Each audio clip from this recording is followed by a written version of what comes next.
Telugu story time for kids official. పిల్లలు, మీరు ఎప్పుడైనా మామిడి చెట్లు మాట్లాడినట్లు విన్నారా? ఇది మామూలు చెట్టు కాదు, ఇది మాయా మామిడి చెట్టు. ఈ చెట్టు నిస్వార్థమైన వాళ్ళకి మాత్రమే తన మాయా ఫలాలను ఇస్తుంది.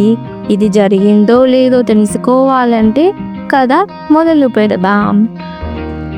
అనగనగా ఒకప్పుడే ఓ చిన్న ఊరిలో ఒక పసందైన గుట్ట మీద ఒక పెద్ద మామిడి చెట్టు ఉండేది. అదే ఊరికి వేసవి సెలవుల్లో వచ్చాడు మన తిలక్. తెలివైన దయగల బాబు. తిలక్ మామయ్య ఇంటి పక్కనే ఉన్న గుట్టును చూస్తూ ఆశ్చర్యపోయేవాది. ఊర్లో అందరూ చెప్తుంటారు, ఆ చెట్టు మాయా చెట్టు బాబోయ్, రాత్రి అందులో ఎవరో మాట్లాడుతారు అని. తిలక్ కాస్త ధైర్యవంతుడు.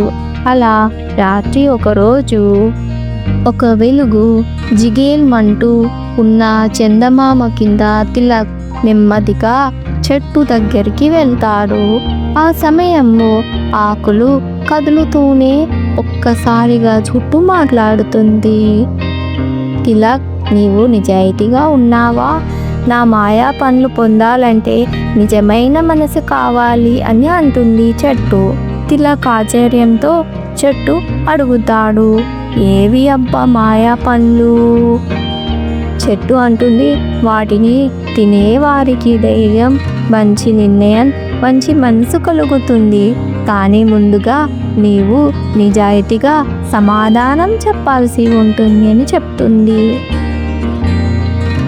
చెట్టు అంటుంది, నువ్వు ఎప్పుడైనా నీ స్వార్థాన్ని పక్కన పెట్టి మరొకరికి సహాయం ఏమైనా చేసావా? తిలక్ తలదించుకుంటూ చెప్పాడు, లేదు చెట్టు మామయ్య, నేను ఎక్కువగా నా గురించి మాత్రమే ఆలోచిస్తాను అని సమాధానం చెప్తాడు. నిజం చెప్పినందుకు నీవు అర్హుడి, ఈ పండు నీది. తిలక్ మామిడి పండు తీసుకొని తింటాడు. అంతే, అతడి మనసులో కొత్త ఉత్సాహం కలుగుతుంది. మరుసటి రోజు తిలక్ రోడ్డుపై ఓ చిన్న అమ్మాయి పడి ఉండడం చూశాడు.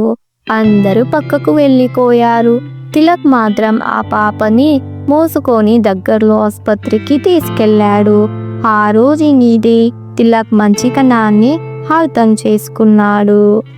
ఆ రాత్రి తిరిగి మాయా చెట్టు దగ్గరికి వెళ్ళిన తిలక్ నవ్వుతూ చెట్టుని పలకరిస్తాడు. నిన్ను తలుచుకుంటేనే ధైర్యం వచ్చిందంటే నీ మాయ నిజమే. నీ మనసు ఇప్పుడు పెద్దది అయింది తిలక్.